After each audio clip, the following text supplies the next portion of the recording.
Hello everyone, সকলোকে পুনৰবাৰ স্বাগতম জনাইছো আজি নতুন এটা ভিডিঅলৈ। আজি ভিডিঅটো থাকিব কেইটামান ইণ্ডিয়ান হিষ্ট্ৰীৰ ওপৰত গুৰুত্বপূৰ্ণ এমসিকিউ, গতিকে ভিডিঅটো স্কিপ নকৰি লাষ্টলৈকে চাই থাকিব। আজিৰ ভিডিঅ'ৰ ফাৰ্ষ্ট কোৱেশ্চনটো আছে, হু was the first chief justice of the Supreme Court established by the East India Company? East India কোম্পানীয়ে প্ৰতিষ্ঠা কৰা উচ্চতম ন্যায়ালয়ৰ প্ৰথম মুখ্য ন্যায়াধীশ কোন আছিল? ইয়াত দি থকা অপচন কেইটাৰ ভিতৰত কাৰেক্ট অপচনটো হ'ব অপচন এ, এলিজা ইম্পে। এলিজা ইম্পে আছিলে ইষ্ট ইণ্ডিয়া কোম্পানীয়ে প্ৰতিষ্ঠা কৰা উচ্চতম ন্যায়ালয়ৰ প্ৰথম মুখ্য ন্যায়াধীশ। Next question, who among the following is not associated with the ভক্তি মুভমেণ্ট? তলৰ কোন কোন ভক্তি আন্দোলনৰ লগত জড়িত নহয়?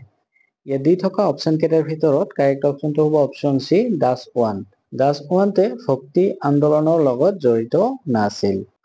Next question, the Vijayanagar ruler Krishnadev Rai had close relation with বিজয়নগৰৰ শাসক কৃষ্ণদেৱ ৰায়ৰ সৈতে সম্পৰ্ক বন্ধ আছিল।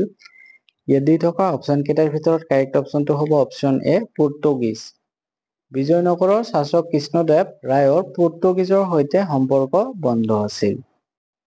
Next question, the Raja Rajeshwar temple of Tanjore was constructed by তাঞ্জোৰৰ ৰাজা ৰাজেশ্বৰ মন্দিৰ নিৰ্মাণ কৰিছিল।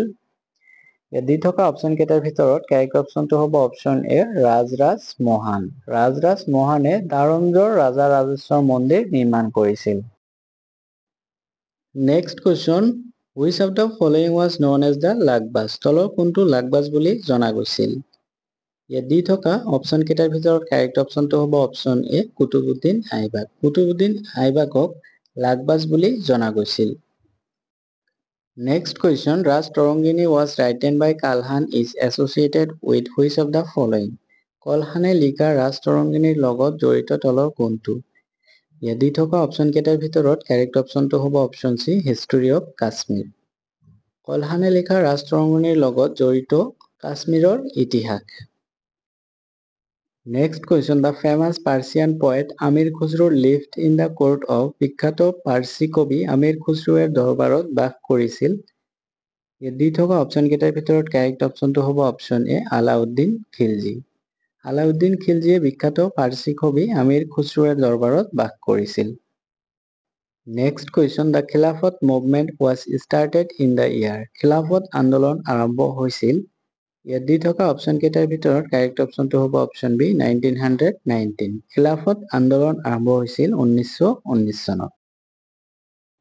Next question, who build the famous Shiva temple at Ellora? এলোৰাত কোনে নিৰ্মাণ কৰিছিল বিখ্যাত শিৱ মন্দিৰ? ইয়াত দি থকা অপচন কেইটাৰ ভিতৰত কাৰেক্ট অপচনটো হ'ব অপচন চি, ৰাষ্ট্ৰকূট শাসক কৃষ্ণ প্ৰথম। এলোৰাত ৰাষ্ট্ৰকূট শাসক কৃষ্ণ প্ৰথমে নিৰ্মাণ কৰিছিল বিখ্যাত শিৱ মন্দিৰ। Next question, where did the black hole tragedy took place? ক'ত সংঘটিত হ'ল ব্লেক হোলৰ ট্ৰেজেডি? ইয়াত দি থকা অপচন কেইটাৰ ভিতৰত কাৰেক্ট অপচনটো হ'ব অপচন ডি, কলিকতা। কলিকতাত সংঘটিত হৈছে ব্লেক হোলৰ tragedy. Next question, Ajatashatru was the son of? অজাতশত্ৰুৰ পুত্ৰ আছিল।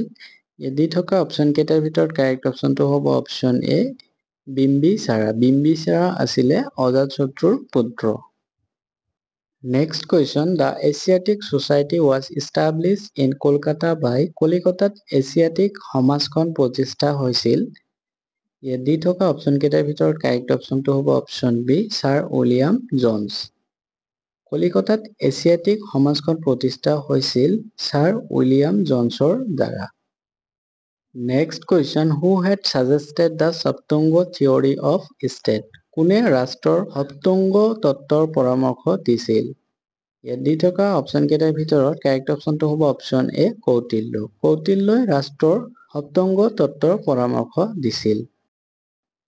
Next question, which one of the following is the seventh part of the state according to saptanga theory of state? সপ্তং ৰাজ্য তত্ত্ব অনুসৰি তলৰ কোনটো ৰাজ্যৰ সপ্তম অংশ?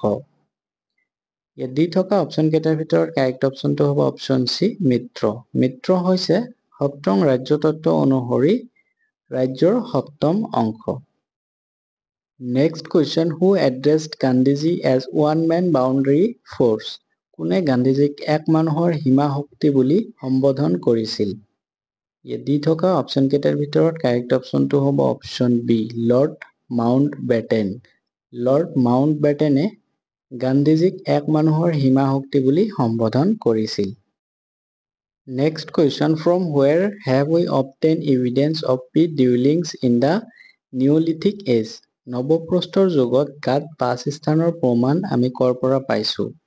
ইয়াত দি থকা অপশ্যন কেইটাৰ ভিতৰত কাৰেক্ট অপশ্যনটো হ'ব অপশ্যন ডি বোথ বুৰজাহোম এণ্ড গোফক্ৰাল। বুৰজাহোম আৰু গোফক্ৰাল দুয়োটাতে আমি নৱপ্ৰস্তৰ যুগত গাত বাসস্থানৰ প্ৰমাণ পাইছোঁ। Next question, the chief of merchant is the Gupta age was called as. গুপ্ত যুগত বণিক প্ৰধানজনক আজ বুলি কোৱা হৈছিল।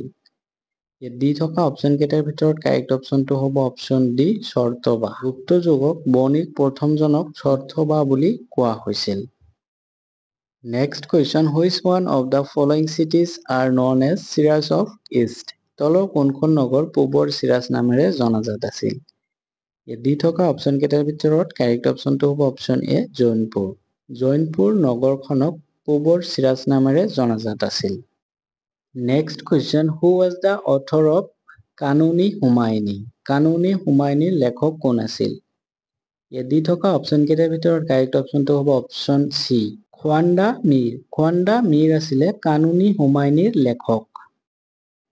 Next question, the young Bengal movement in the 19th century was inspired by। 19 শতিকাৰ যুৱ বংগ আন্দোলনে অনুপ্ৰাণিত হৈছিল। ইয়াত দি থকা অপশ্যন কেইটাৰ ভিতৰত কাৰেক্ট অপশ্যনটো হ'ব অপশ্যন চি হেনৰি ভিভিয়ান ডেৰ'জিয়া। 19 শতিকাৰ যুৱ বংগ আন্দোলনে অনুপ্ৰাণিত হৈছিল হেনৰি ভিভিয়ান ডেৰ'জিয়াই। চ' আজিলৈকে ইমানেই। ভিডিঅ'টো যদি ভাল পাইছে তেন্তে এটা লাইক কৰিব, আৰু আপুনি যদি এতিয়ালৈকে আমাৰ চেনেলটো ছাবস্ক্ৰাইব কৰা নাই অনুগ্ৰহ কৰি চেনেলটো ছাবস্ক্ৰাইব কৰি ল'ব। আৰু আপুনি যদি ফেচবুকৰ পৰা চাই আছে ফেচবুক পেজটো ফ'ল' কৰি ল'ব। চ' আজিলৈকে ইমানেই। থেংকছ ফৰ ৱাচিং।